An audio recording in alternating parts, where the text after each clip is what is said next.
आज हम बात करेंगे फॉलो ऑन पब्लिक ऑफर के बारे में। इसको एफपीओ भी बोलते हैं। इसका मतलब जानेंगे और एफपीओ आईपीओ से कैसे डिफरेंट होता है इसके बारे में भी बात करेंगे। FPO follow on public offer क्या होता है? एक ऑलरेडी लिस्टेड कंपनी जब और शेयर्स इशू करती है तो वो क्या कहलाता है? Follow on public offer. Already listed company का मतलब क्या हुआ कि वो कंपनी ऑलरेडी शेयर्स इशू कर चुकी है। कोई रनिंग कंपनी है, उसने शेयर्स इशू किए हुए हैं, अब उसको और शेयर्स इशू करने हैं। It wants to sell more shares to the investors. तब वो क्या करेगी? वो जो नए शेयर्स दोबारा इशू कर रही है वो कहलाता है follow on public offer. FPO वो इशूइंग कंपनी इशू करती है जिसने आईपीओ पहले ही लॉन्च कर चुकी है। आईपीओ क्या है? जब वो पहली बार शेयर्स इशू करती है। तो एफपीओ इशू करने वाली कंपनी आईपीओ तो पहले ही कर चुकी है, क्योंकि जब उसने फर्स्ट टाइम शेयर्स इशू किए थे तो बट नेचुरल है कि उसने आईपीओ लॉन्च किया होगा। अब एफपीओ के टाइम पे वो और सिक्योरिटीज पब्लिक को इशू करना चाहती है और शेयर्स मार्केट में लॉन्च करना चाहती है।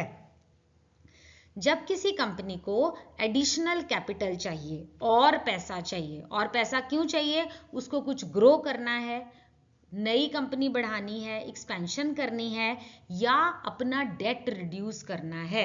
उसने किसी से उधारी ली हुई है, अब वो उधार वापस करने के लिए शेयर्स इशू करके पैसा इकट्ठा करेगी और वो पैसा वो डेट वाले को वापस कर देगी। It will reduce its debt. तो जब उसको ऐसा पैसा चाहिए, या तो ग्रोथ के लिए चाहिए, एक्सपेंशन के लिए चाहिए, या अपने डेट कम करने के लिए चाहिए, तो वो नया इक्विटी कैपिटल इशू करती है।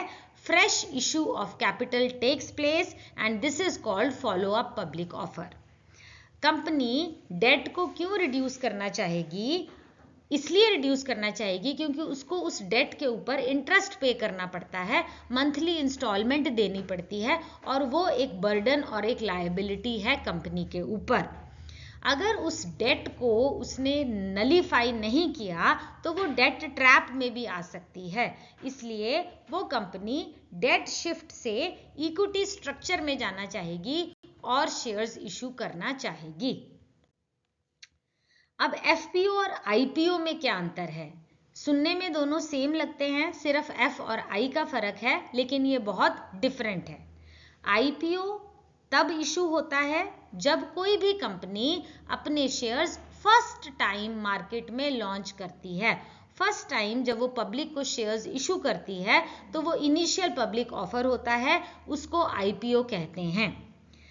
पहले वो कंपनी प्राइवेट कंपनी थी, जब वो आईपीओ लॉन्च कर देगी वो पब्लिक हो जाएगी। पहले उस प्राइवेट कंपनी के शेयर्स कुछ गिने चुने लोगों के पास ही थे, ओनर के पास थे या फ्रेंड्स या रिलेटिव के पास थे, लेकिन अब वो पब्लिक हो रही है, अब वो शेयर्स पब्लिक को दे रही है, तो आईपीओ आ रहा है। आईपीओ जब आएगा तो वो कंपनी लिस्टेड भी हो जाएगी स्टॉक एक्सचेंज में, the company gets listed. So IPO का मतलब वो फंड मांग रही है लोगों से, पब्लिक से, फॉर द फर्स्ट टाइम। अभी तक वो कंपनी अनलिस्टेड थी, जब वो आईपीओ इशू कर देगी तो वो कंपनी लिस्टेड हो जाएगी। FPO is the subsequent public offering. FPO में भी पब्लिक को शेयर्स ऑफर किए जाते हैं, लेकिन subsequently, it is not the first time, वो पहली बार की बात नहीं है। जब कोई कंपनी एफपीओ इशू करती है तो ये बट नेचुरल है, अंडरस्टूड है कि वो कंपनी ऑलरेडी लिस्टेड है, क्योंकि वो आईपीओ लॉन्च कर चुकी है। जब उसने आईपीओ लॉन्च किया था वो लिस्टेड हो गई, तो आईपीओ लॉन्च करते हुए वो फर्स्ट टाइम लिस्ट होएगी, लेकिन एफपीओ लॉन्च करते हुए वो भैया ऑलरेडी लिस्टेड कंपनी है। A public limited company will offer FPO, right? IPO तो प्राइवेट कंपनी लॉन्च करती है ना, क्योंकि उसने फर्स्ट टाइम पब्लिक होना है, उसने फर्स्ट टाइम शेयर्स इशू करने हैं। लेकिन ये जो public limited already limited listed company है वो FPO करेगी, क्योंकि वो ऑलरेडी लोगों को शेयर्स ऑफर कर चुकी है। ये तो सब्सिक्वेंट बार है, दूसरी बार या तीसरी बार है जब वो शेयर्स इशू कर रही है। FPO are the supplementary issues and are offered even as the shares of the company are traded on the stock exchange। जब FPO लॉन्च हो रहा है तो उस कंपनी के शेयर्स ऑलरेडी स्टॉक एक्सचेंज पर ट्रेड हो रहे हैं, उन शेयर्स की खरीद फरोख्त हो चुकी है, हो रही है, राइट। IPO के टाइम पे अभी तक नहीं हुई, IPO तो पहला बार है, you know, when you first give your exam, that is the first thing। Here IPO is the first thing and FPO is not the first thing। उसके बाद वाले जब जब शेयर्स इशू होंगे वो FPO कहलाएंगे। Both FPO and IPO they require the company, वो ये दोनों ही FPO और IPO ये लाजमी है कि वो कंपनी को अपने ऑफर डॉक्यूमेंट्स फिल करने पड़ेंगे और वो जो ऑफर प्राइस है वो बुक बिल्डिंग प्रोसेस से डिसाइड किया जाता है। इन प्रोसेस में इशूअर एक प्राइस बैंड सेट करता है जिसमें इन्वेस्टर्स अपनी बिड लगाते हैं। बात देखने की ये है कि जनरली जो FPO है उसमें प्राइस बैंड एक डिस्काउंट पर सेट किया जाता है, जो मार्केट प्राइस चल रही है उससे थोड़ा डिस्काउंट के ऊपर FPO में प्राइस बैंड सेट किया जाता है। FPO follow on public offer दो तरह के होते हैं, एक है डाइल्यूटिव और एक है नॉन डाइल्यूटिव। पहले बात करेंगे डाइल्यूटिव के बारे में। जब कंपनी ने पैसा पब्लिक से मांगना है इक्विटी शेयर्स इशू करके ताकि वो कंपनी अपनी डेट पे कर सके, अपनी उधारी खत्म कर सके, पैसा पब्लिक से ले शेयर्स इशू करके और उस पैसे से अपना डेट का बर्डन उतार सके, इसलिए या उसको अपनी कंपनी की कुछ एक्सपेंशन करनी है, ग्रोथ करनी है, नई फैक्ट्री बनानी है, नई कंपनी खरीदनी है, इस तरह का जब काम होगा तो नए शेयर्स इशू किए जाते हैं, उसको डाइल्यूटिव कहते हैं।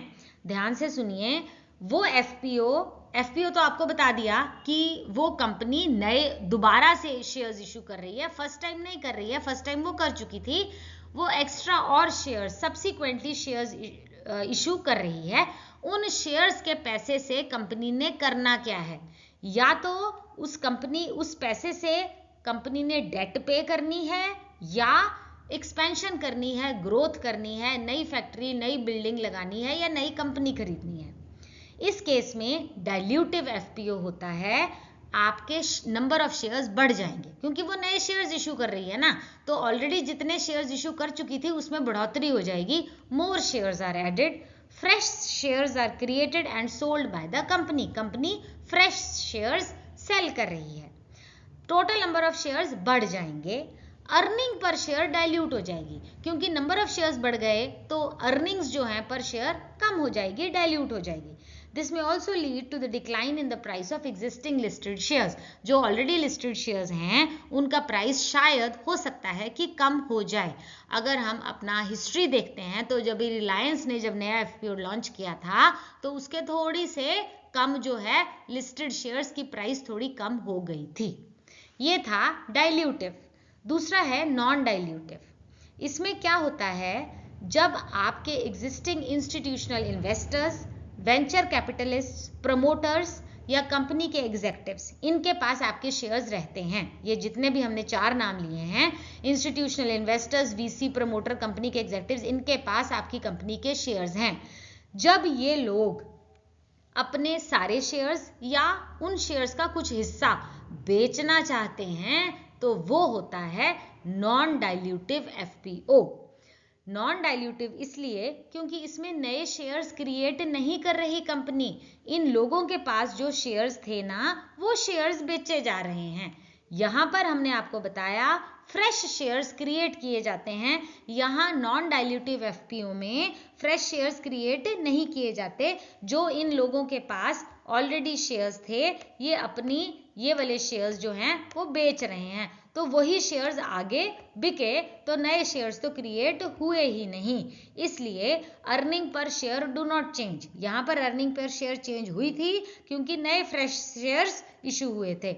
यहाँ earning per share do not change but the price of the listed shares शायद फिर भी थोड़े से कम हो जाएं। क्यों? क्योंकि the investors will take advantage of the price arbitrage, buying shares issued during FPO at a lower price and selling it at a higher price। Interest arbitrage के ऊपर हमने एक सेपरेट वीडियो बनाया है, आप वो देख सकते हैं। इस केस में नॉन डाइल्यूटिव FPO में कई आर्बिट्रेज के हिसाब से पैसा कमाने की कोशिश करेंगे।